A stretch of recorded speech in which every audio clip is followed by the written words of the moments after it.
নমস্কার, আমি অপর্ণা। তোমরা দেখছো ব্লগার অপর্ণা এই চ্যানেলের পক্ষ থেকে তোমাদের জানাই অনেক অনেক অভিনন্দন আর আন্তরিকতা। তোমরা কেমন আছো? আশা করি তোমরা ভালোই আছো, আর আমিও বেশ আছি, আর আশা রাখছি ব্লগটি ভালো লাগবে। তো প্রতিদিনের মতো বন্ধুরা আমি চলে এসেছি আবার আরও একটি নতুন ভিডিও নিয়ে রান্নাঘর থেকে। তো দেখো, আর বন্ধুরা কিছু বন্ধুরা আমাকে কমেন্ট করছে এবং আমাকে নাম নিতে বলছে। তাদের নাম হলো মনীষা মুখার্জি, অঙ্কিতা লাইফস্টাইল, সোমা আর্নিকা, প্রিয়াঙ্কা দত্ত। এই বন্ধুরা আমাকে কমেন্ট করছে এবং আর একটা দিদিভাই আমাকে নাম নিতে বলছে। দিদিভাই আমার নাম নিও, তাই আমি দিদিভাই দেখো তোমার নাম নিলাম। আর তোমাকে যেহেতু আমি দেখিনি, তো তোমাকে দিদিভাই বলেই সম্বোধন করলাম। তো আশা করি তোমরা এভাবেই পাশে থাকবে। তো চলো আবার আমি আমার ভিডিওতে ফিরে আসি। তো সকাল থেকে আজকে একদম ভিডিওটা অন করতে পারিনি। একে তো ফোনে ছিল না চার্জিং, তারপরে ফোনের ভিডিওই রেডি ছিল না। সেই ভিডিও সকালে রেডি করলাম। জানো তো বন্ধুরা, কি হয়েছে, আগের দিনকে আমি রাত্রেবেলায় ভিডিওটা এডিট করে কমপ্লিট করে রাখি। আর যেহেতু আমি আগের দিনকে ভোর 3টের দিকে উঠেছি, তো শরীরটা এত খারাপ করছিল, শরীরে আমার সাথই দিচ্ছিল না। তাই এডিট করতে বসেও এডিট করতে পারিনি। চোখ বন্ধ হয়ে গেছে একা একাই, এবং আমি ঘুমিয়েও পড়েছি। তো তাই আমি এডিটটা রাত্রে করতে পারিনি, সকালবেলা ব্যস্ততার মধ্যে করেছি। এবার সকালে তো বাসি কাজকর্ম থাকে, এবার সেগুলো সেরে আমি আমার এডিটে বসেছি। তো এডিট করতে করতে ফোনের চার্জ একদম লো, তো সেটাই চার্জে বসিয়ে তারপরে আমি ভিডিও শ্যুট করি। তো ভেবেছিলাম আজকে বোধহয় আমি ভিডিও তো বন্ধুদের সঙ্গে শেয়ার করতে পারবো না।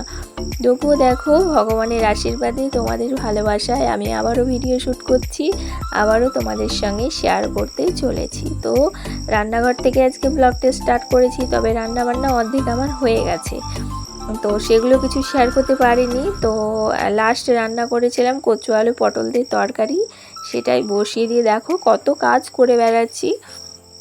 আর গ্যাসের পাওয়ারটা কমিয়ে দিয়েছি। আর তারপরে এই যে এটা ঘরের ঝুল ঝাড়ার জন্য কিনেছি, তো সেটা দিয়ে কিন্তু দারুণ ঝাড়া হচ্ছে। ছোটো স্টিক বললে হবে না, কিন্তু ভালোই ঝাড়া হচ্ছে বন্ধুরা। আমি ন্যাকড়া দিয়ে তো ঝাড়ি এসবের ধুলোগুলো, তো দেখো আজকে এটা দিয়ে ঝাড়ছি, খুব ভালো ঝাড়া হচ্ছে। আর এটার এমন বেশি আহামরি কিন্তু দাম না, পাড়াতেই বিক্রি করতে এসেছিলো, এবার হাতের মাথায় পেয়েছি, নিয়ে নিয়েছি।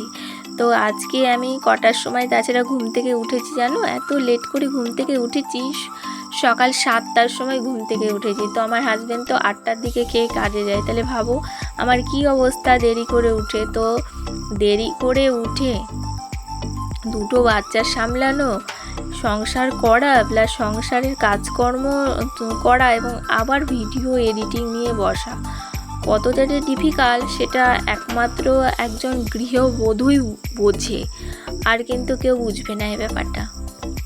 ও আমার মতো যে বন্ধুরা আমার এই কষ্টটা বুঝতে পারছো, তাদেরকে অসংখ্য অসংখ্য ধন্যবাদ। আর যারা এখনও পর্যন্ত বুঝতে পারোনি, তারা নিশ্চয়ই একদিন বুঝতে পারবে। তো দেখো, আমি আবারও চলে এসেছি আমার ঘর ক্লিনিংয়ের ভিডিও নিয়ে। তো ঘরের ধুলোগুলো ডাস্টিং ঝেড়ে নিচ্ছি, দরজাটাও তার সঙ্গে ঝেড়ে মুছে নিলাম। কারণ তো তোমরা জানোই, এখন থেকে আমি ঠিক করেছি প্রতিদিন এরকম ঝাড়াঝাড়ি করে নেব, তাহলে ধুলোটা খুব একটা পড়বে না। যেদিন আমি পুরো ঘরটা পরিষ্কার করব, অতটাও কষ্ট হবে না। তো দেখো, এখন খাটটা সব মুছে নিলাম এবং ঝেড়েও নিচ্ছি, এবং ওপরে দেখো ঝুল টুল পড়েছিল, সেগুলোও ঝেড়ে নিলাম। আর ঝেড়ে নেওয়ার পরে যে বালিশের ওয়ারগুলো কেচেছি, দুদিন থেকে পরানোই হচ্ছে না, আর ভিডিও তো করাই হয়নি। তো দেখো সেই ওয়ারগুলো পরিয়ে নিচ্ছি। তো আমি এখন বালিশের ওয়ারগুলো পরিয়ে নিচ্ছি। আর একটা বালিশ তো পুরো ফেটে গেছিলো, তুলো বেরিয়ে গেছিলো, তো সেটাই আমি আর একটা বালিশের ওয়ারের মধ্যেই তুলোগুলো করে মুখটা সেলাই করে দিয়ে আর একটা ওয়ার পরিয়ে দিয়েছি। এখন খোল বানানো সম্ভব না, এতটা জামা কাপড় ভাঁজ করেছি জানো। আজকে এই দুদিন আগে কাচাকুচি করেছি, সেই জামা কাপড় কি কম বন্ধুরা, সেই জামা কাপড়গুলো বসে বসে ভাঁজ করেছি। আমার মেয়েকেও দিয়েছিলাম কিছুটা ভাঁজ করতে, তো মেয়েও হেল্প করে দিয়েছে, তাই একটু তাড়াতাড়ি হয়েছে। তাও 1 ঘন্টা পার হয়ে গেছিলো গুছাতে, এবং কাজ শোকেসটা আমার গুছিয়ে পরিষ্কার করে রেখেছি, সেটা তোমরা পুরো ব্লগ দেখলেই বুঝতে পারবে। আর এই যে সেই জামা কাপড়, দেখে মনে হচ্ছে এইটুকু, কিন্তু এক গাদা বন্ধুরা ভাঁজ করেই কম হয়েছে। কিন্তু যখন অগোছালো অবস্থায় ছিল, কতটা যে জায়গা জুড়ে ছিল এবং কতটা যে জামা কাপড় লাগছিল, তো পুরো ভিডিওটা যদি দেখাতাম তাহলে বুঝতে পারতে। তো মেয়েকে যেহেতু ভাঁজ করতে দিয়েছি, তো মেয়ে কিছুটা ভাঁজ করে দিয়েছে, আমি আবার ফাইনাল টাচ দিয়ে দিচ্ছি, মানে যেগুলো একটু ভালো ভাঁজ হয়নি সেগুলো আবার আমি পুনরায় ভাঁজ করে নিলাম। তো দেখো এই হলো জামা কাপড়, এগুলো সব যেগুলো যেখানে থাকার সেগুলো সেখানে রাখবো। মানে কার শোকেসে তো থাকে আমার ছেলে মেয়ের জামা কাপড়, আমারও থাকে, হাজব্যান্ডও থাকে, তবে উপরের কাজটায়, আর নিচের দুটোতে ছেলে মেয়ের। আর এই যে আলনাতে যেমন আমারটা থাকে নাইটিগুলো, ঠিক সেখানে পর সাজিয়ে রাখছি। আর লাল ওই নাইটিটা না নতুন কিনেছি, সেটাই তোমাদের ফার্স্টে একটুখানি দেখিয়ে দিলাম। তো কেমন হয়েছে অবশ্যই জানিও। আর এরকম কালারিং নাইটি দিয়ে আনলা গুছালে না দেখতে দারুণ লাগে। তো দেখো এবার আমার হাজব্যান্ডের টি শার্টগুলো এখানে রাখছি, এই কাঁচের মধ্যে, উপরের কাঁচটার মধ্যে আমার থাকে আর আমার হাজব্যান্ডের। আর এখানে দেখো ছেলের জামা কাপড়গুলো থাকে নিচের কাঁচটাতে, আর ও তার মধ্যের কাঁচটাতে থাকে আমার মেয়ের। আর মধ্যের কাঁচটা দেখো একটু অগোছালো আছে, মানে নিচের ওই কাপড়টা পাতবো তাই ওভাবে আছে। তো এখন পেতে নিচ্ছি, কাগজ খুঁজে পেলাম না, তাই রং চটা একটা কাপড় ছিল সেটাই নিচে পেতে দিলাম, তাহলে আর নোংরাটা লাগবে না। আর দেখো এই যে মেয়ের জামা কাপড়গুলো সব ভরে রাখছি, আর একদম পুরো আমার কাঁচ শোকেস গুছানো ডান। তো আমার কাঁচ শোকেস গুছানো কেমন হয়েছে অবশ্যই কমেন্টে জানিও। আর তারপরে এই যে তরকারিটা হয়ে গেছে, এটা নামিয়ে দিলাম। তো গ্যাসটা কমিয়ে রাখা ছিল বলেই এতক্ষণ কিন্তু সময় নিয়েছে,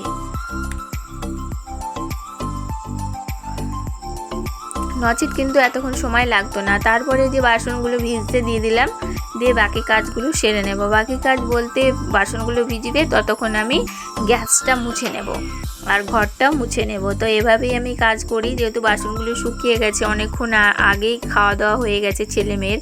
তো বাসনগুলো তো ভেজাতে মনে ছিল না, জামা কাপড়ের ডিপার্টমেন্টে লেগে গেছিলাম, মানে এক একদিন এক একটা ডিপার্টমেন্ট। তো দেখো এখন আমি এই গ্যাস টেবিলটা ভালো করে মুছে নিচ্ছি। আর গ্যাস টেবিলটা একটু বড় হয়ে বেশ সুবিধা হয়েছে, যেন অনেক কিছু রাখতেও পারছি, প্লাস একটু ফাঁকা ফাঁকা আছে, ওই গ্যাঞ্জামটা নেই। আর তারপরে দেখো এই রান্নাঘরের নিচটা একটু মুছে নিলাম, নিয়ে পর্দা যেটা করেছি সেটাই দিয়ে দিলাম। তারপরে এখন এসছি এই গ্রিল বারান্দাটা মুছতে।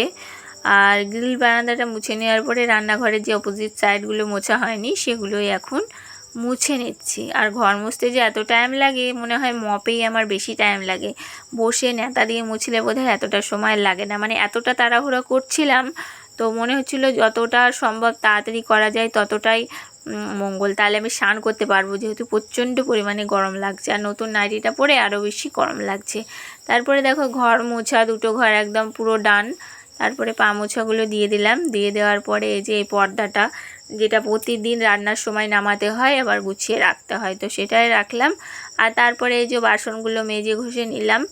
বাসনগুলো মেজে ঘষে নেওয়ার পরে একদম বন্ধুরা এই বিকাল 4টার দিকে তোমাদের সামনে এসছি, মানে 3:30 নাগাদ। তো এই বাসনগুলো গুছিয়ে নিচ্ছি, যেহেতু একটু এডিটিংয়ে বসবো, তো এই ভিডিওগুলো হয়তো শেয়ার করতে পারবো না, তাই ভাবলাম আগে একটুখানি শেয়ার করে নিই। তারপরে আমি এই বাসন টাসনগুলো গুছিয়ে ওইদিকে দুপুরে যেহেতু এই রান্নাঘরে চৌকিতে ঘুমাই, তাই বালিশটা একটু গুছিয়ে রেখে দিলাম। আর তারপরে ওই ছেলে মেয়ে এরা বসে বসে টিভি দেখে, ওই 3টে 3:30 নাগাদ, ওই নিকি বিয়ার না কি হয় সেটাই বসে বসে দেখে, তাই তোমাদের সঙ্গে পুরোটা শেয়ার করেছি, তোমরা দেখে নিও।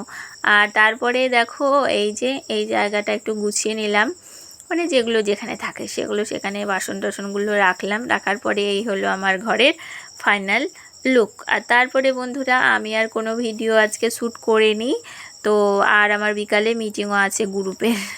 তাহলে চলো প্রতিদিনের কথাগুলো আবারও বলছি, যদি আমার ভিডিওর কোনো অংশ ভালো লেগে থাকে তো অবশ্যই তোমরা লাইক, কমেন্ট, শেয়ার এবং সাবস্ক্রাইব করে দিও, আর পাশে রাখা বেল আইকনটি প্রেস করতে ভুলো না। তাহলে চলো আজকের মতো এইটুকুই, দেখা হচ্ছে আগামীকাল। ততক্ষণ তোমরা সকলে খুব ভালো থেকো, সুস্থ থাকো, আর সকলকে নিয়ে দেখতে কিন্তু ভুলো না ব্লগার হওয়া না এ চ্যানেল। নমস্কার।